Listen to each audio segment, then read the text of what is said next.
चलिए अब है हमारा क्वेश्चन नंबर 4। ठीक है, क्वेश्चन नंबर 4 का फर्स्ट पार्ट क्या दिया हुआ है, देखते हैं अपन क्वेश्चन 4। इसमें दिया है which of the following pair of linear equation are consistent या inconsistent if consistent obtain the solution graphically. मतलब इन्होंने ये बोला है कि अगर कंसिस्टेंट हो तो ग्राफ बनाएं और अगर इनकंसिस्टेंट हो तो ग्राफ नहीं बनाना। समझ गए? अब फर्स्ट पार्ट आप देखें क्या दिया हुआ है, x plus y equal to 5, 2x plus 2y equal to 10। आपको पता होगा कि ये तो हमारी इक्वेशन नंबर 1 हो गई और ये इक्वेशन नंबर 2 हो गई। ठीक है, अब सुनो, जब भी अपन सोल्व करते हैं तो सबसे पहले मैं क्या बोलता हूँ कि इक्वल में क्या लाना है, 0 लाना है। क्या लाना है? 0 रखना है। तो भले इक्वेशन आप एक बार हटा दो, है ना, इसको अपन पहले सही से सिस्टमेटिक कर देते हैं। x प्लस वाई, 5 इधर गया, माइनस का 5 इक्वल में 0 आ गया। ठीक है, फिर देखो 2x प्लस 2y माइनस का 10 इक्वल में 0 आ गया। क्लियर है? अब ग्राफ जब बनाएंगे तब अपन इक्वेशन की बात कर लेंगे। अब सुनना, ये है और एक ये है। आपको पता होगा x के पास वाला a, y के पास वाला b और अदर c होता है। ठीक है, तो अब वापिस अपन सोल्व करें, a1 अपॉन a2, ठीक है, इक्वल में इसके पास में कुछ नहीं है तो क्या है, 1 है, 1, तो इसके पास में क्या है, 2 है, तो ये क्या हो गया, a2 हो गया। बेसिक अपन सीख चुके हैं, है ना, तो डिवाइडेड बाय 2। फिर है b1 upon b2, b1 y के पास में क्या है, कुछ नहीं है, मतलब 1 है, और b2, अब b2 देख लो कितना है, 2। आगे बसन में अब अपन बढ़ते हैं c1 अपॉन c2। अब c1 क्या दिखाई दे रहा है आपको, -5 और ये माइनस का 10, माइनस से माइनस कैंसिल, 5 1 जा 5, 5 2 जा 10, कितना आ गया, 1 अपॉन 2। ठीक है, आपको दिख रहा है तीनों इक्वल है, तीनों इक्वल है, तो क्या मैं ऐसा लिख सकता हूँ, a1 upon a2 equal to b1 upon b2 equal to c1 upon c2। तो मैंने क्या सिखाया था, जब फर्स्ट और सेकंड केस, ये सेकंड केस है, अगर ऐसा आ जाए तो उसको अपन बोलते हैं, क्या बोलेंगे, कंसिस्टेंट। क्लियर है? तो आंसर हमारा क्या हुआ कि ये जो है इसका आंसर हुआ हमारा कंसिस्टेंट, और ग्राफ हम इसका बनाएंगे। समझ गए? अब आप देख लो, ये इक्वेशन 1 हो गई, ये इक्वेशन नंबर 2 हो गई। अब सोल्व करते हैं अपन। सबसे पहले यहाँ पे लिख देते हैं अपन सॉल्यूशन ग्राफिकली। ठीक है, ग्राफ के अकॉर्डिंग सोल्व करना है अपन को।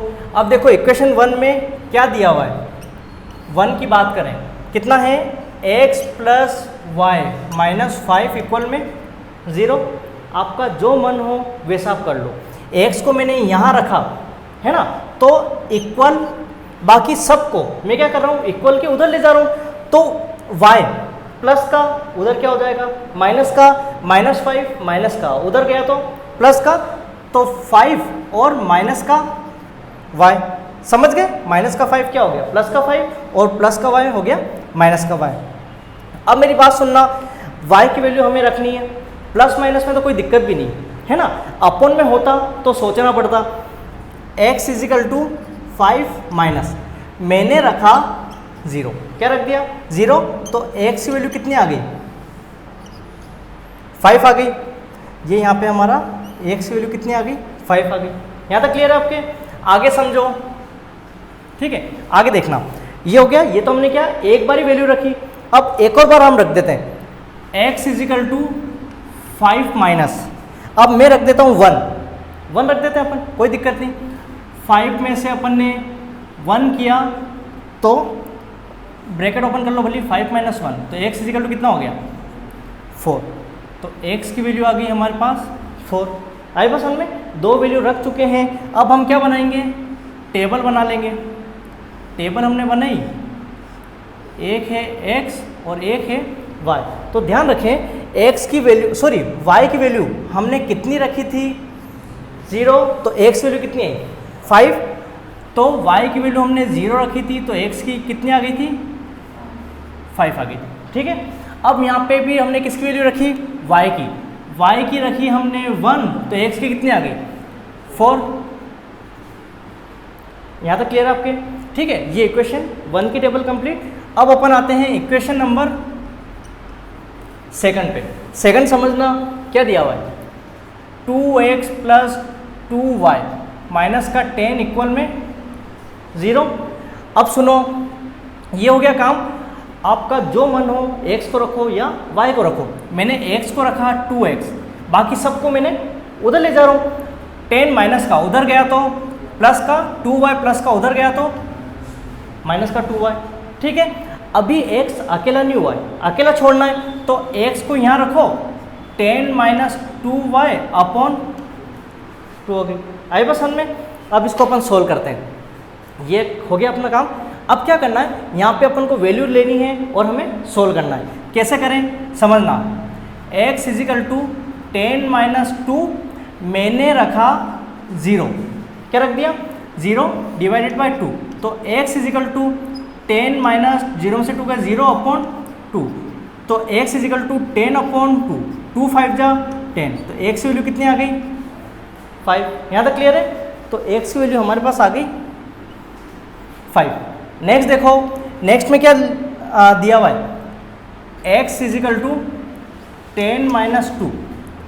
अब सोचना, अगर मैं यहाँ पे क्या रखता हूँ 1 रखता हूँ, ठीक है, अगर मैं यहाँ पे 1 रखता हूँ, 2 1 जा 2, 10 में से 2 गए 8, और 8 में 2 डिवाइड किया 4, समझ गए, रख सकते हैं ना अपन।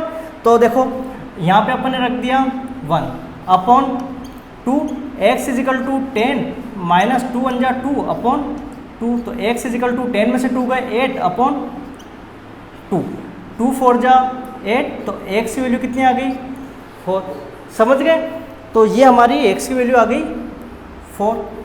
अब बना लेते हैं अपन टेबल, ठीक है, टेबल अपन यही बना लेते हैं, इक्वेशन सेकंड की टेबल है। अब इसमें क्या है, x की वैल्यू और y की वैल्यू हमने कितनी रखी, देखो y की वैल्यू हमने यहाँ पे रखी थी कितनी 0, तो x की वैल्यू कितनी आ गई 5, 0 रखी तो x की वैल्यू कितनी आई 5। नेक्स्ट देखो y की वैल्यू हमने कितनी रखी 1, तो x कितनी आ गई 4, y की रखी 1, तो x की कितनी आ गई 4। तो ये हमारा ग्राफ भी क्या हो गया, ये मतलब ग्राफ के लिए टेबल हमारी रेडी हो गई। इक्वेशन 1 की टेबल ये रही, इक्वेशन सेकंड की टेबल ये रही। अब इसके बिहाफ पे अपन क्या बनाएंगे, ग्राफ बनाएंगे। क्लियर है, चलिए अब हम ग्राफ रेडी करने जा रहे हैं। आपको जैसा कि पता है कि एक हॉरिजॉन्टल लाइन होती है, इसको तो हम यहाँ पे कहेंगे x, क्योंकि x की पॉजिटिव वैल्यू लिखेंगे, और यहाँ पे हम कहेंगे x डैश, क्योंकि यहाँ पे x की नेगेटिव वैल्यू लिखेंगे। और ये वर्टिकल लाइन जो होती है, ठीक है, आपको दिखाई दे रही होगी, यहाँ हम इसको बोलेंगे y, क्योंकि y की पॉजिटिव वैल्यू आएगी, और ये यहाँ पे लास्ट में हम लिखेंगे y डैश, क्योंकि यहाँ पे y की नेगेटिव वैल्यू आएगी। ठीक है, अब आप सुनिए, सबसे पहले हम क्या करते हैं, ये तो है इक्वेशन 1 की टेबल और ये है इक्वेशन नंबर सेकंड की टेबल। सबसे पहले फोकस करो इक्वेशन 1 की टेबल पे, और उसमें भी x की वैल्यू पे।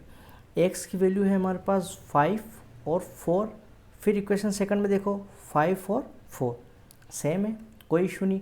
ठीक है, हाईएस्ट वैल्यू आपको दिखाई दे रही होगी 5 है। ठीक है, ये हमारा एक ओरिजिन पॉइंट होता है। यहाँ पे लिख देते हैं अपन 1 2 3 4 और 5। आपको पता है कि माइनस में कोई वैल्यू नहीं है, नेगेटिव में कोई दिक्कत नहीं, बट फिर भी हम नंबरिंग दे देते हैं -1 -2 -3 -4 -5। ठीक है, ठीक है, 1-2 पॉइंट अपन आगे ले लेते हैं, -6 -7, यहाँ पे भी अपन लिख देते हैं 6 और 7। क्लियर। अब अपन आते हैं y की वैल्यू पे, तो y की वैल्यू हमें क्या दिखाई दे रही है, यहाँ पे y की वैल्यू है 0 और 1, यहाँ पे भी है 0 और 1, कोई दिक्कत नहीं। ठीक है, अब आप सुनिए, 0 और 1 अगर मैं लिखता हूँ y में, तो यहाँ पे 0 और 1 यही, मतलब 0 ये रहा और 1 ये रहा, यही फिनिश हो जाएगा।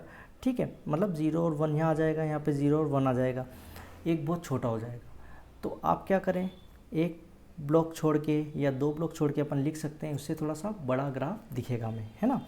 तो यहाँ पे 0 है और y की वैल्यू 1 लेनी है, यहाँ पे भी ले सकता हूँ, और या 2 ब्लॉक छोड़ के भी अपन 1 लिख सकते हैं। ठीक है, आपको जैसा सही लगे वैसा लिखिए। मैंने ऐसा किया कि यहाँ पे मैंने ऐसा कर लेते हैं अपन एक ब्लॉक छोड़ के और ये 2 ब्लॉक छोड़ के मैंने यहाँ पे लिख दिया 1, ठीक है। कितने, 1 ब्लॉक, 2 ब्लॉक और थर्ड ब्लॉक में लिखा। यहाँ पे 1 ब्लॉक, 2 ब्लॉक और यहाँ पे मैं थर्ड ब्लॉक में लिख देता हूँ -1, ठीक है। माइनस का तो कोई रोल है नहीं, लिख देते हैं अपन। फिर 1 2 यहाँ पे 2, यहाँ पे 1 2 3, यहाँ पे -2, ठीक है। कोई मतलब नहीं इनका, बट फिर भी हमने मार्किंग यहाँ पे कर दी, ठीक है।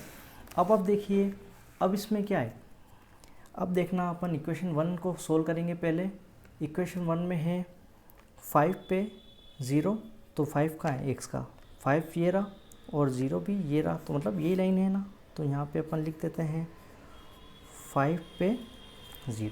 क्लियर है। आगे देखो क्या दिया हुआ है, 4 पे 1, 4 है x का ये और 1 है y का ये, यहाँ पे हमने मैच कर दिया और यहाँ पे अपन लिख देते हैं 4 पे 1। क्लियर है। अब आप समझना यहाँ पे क्या करेंगे अपन, ये जो आपको दिखाई दे रही है दोनों पॉइंट, इसको हम मैच कर लेते हैं, ठीक है। पॉइंट से पॉइंट हमने मैच किया और यहाँ पे हमने एक लाइन ड्रॉ कर ली। क्लियर आपके। और ये जो इक्वेशन थी कौन सी थी, तो यहाँ पे अपन मेंशन कर देते हैं, ठीक है। यहाँ पे लिख देते हैं x + y - 5 इक्वल में 0, ये इक्वेशन थी, ठीक है। सेकंड इक्वेशन पे आते हैं, 5 पे 0, 4 पे 1 सेम है, तो वही पॉइंट इसमें भी रहेंगे। तो इक्वेशन आप चाहें तो यहाँ पे ये लिख दो कि भाई ये इस इक्वेशन की भी ये थी 2x + 2y - 10 इक्वल में 0, ठीक है। ये हमने यहाँ पे लिख दिया। अब आप सुनिए, आपको दिखाई दे रहा होगा ग्राफ में सिर्फ एक ही लाइन आपको दिखाई दे रही है, एक ही लाइन दिखाई दे रही है। तो ध्यान रखें, जब एक ही लाइन दिखाई दे रही होती है तो उसको हम बोलते हैं इन्फिनेटली मैनी सॉल्यूशन। तो इसका आंसर जो है ना, हम क्या लिखेंगे, यहाँ पे मेंशन कर देता हूँ, इन्फिनेटली मैनी सॉल्यूशन, और हमारा आंसर ये आ गया क्योंकि हमारे पास एक ही लाइन थी। क्लियर है आपके। ये हमारा क्वेश्चन सोल्व हो गया। इसका सेकंड पार्ट आप समझना, इसमें बोला है x - y = 8 और 3x - 3y = 16। हमें ये देखना है क्या ये कंसिस्टेंट है या इनकंसिस्टेंट है ना। तो सोल्व करें अपन, इसको पहले जमा लो, x - y माइनस का 8 को उधर से अपन यहाँ ला रहे हैं ना, तो -8 इक्वल में 0। मैंने क्या सिखाया, इक्वल में 0 होना चाहिए, तभी अपन ABC फाइंड कर पाएंगे, ठीक है। फिर देखो 3x - 3y, फिर 16 प्लस का इधर आया तो -16 = 0। क्लियर आपके। अब सुनो, ये तो हमारा काम कंप्लीट हो गया। अब क्या करना है, हमें ये देखना है कंसिस्टेंट है या इनकंसिस्टेंट। समझते हैं, A1/A2 कितना है, A1 इसके पास में कुछ नहीं है, मतलब 1 है, 1/3 आई पसंद में। आगे बढ़ो, B1/B2 कितना है, y के पास में कुछ नहीं है, तो मतलब -1 माइनस था, इसके पास में क्या है 3 है, -3, इससे ये कैंसिल किया, माइनस से माइनस तो कितना आ गया 1/3, दोनों बराबर है। आगे बढ़ो, C1/C2 कितना है, -8 -16, ठीक है। माइनस से माइनस कैंसिल, 4 2 जा 8, 4 4 जा 16, 2 1 जा 2, 2 2 जा 4, तो कितना आ गया 1/2। आई बात समझ में। यहाँ पे 1/3 है, यहाँ पे 1/3 है और यहाँ पे 1/2 है, तो इसको अपन ऐसा लिख सकते हैं, A1/A2 इक्वल में B1/B2 और नॉट इक्वल में C1/C2। तो मैंने क्या बोला, अगर ये थर्ड केस आ जाए तो अपन क्या बोलेंगे, इनकंसिस्टेंट। तो यहाँ पे अपन लिख देते हैं इनकंसिस्टेंट, ठीक है। तो हमारा आंसर हो गया यहाँ पे इनकंसिस्टेंट। तो आपको पता है कि अगर इनकंसिस्टेंट आए तो हमें ग्राफ नहीं बनाना। क्लियर आपके।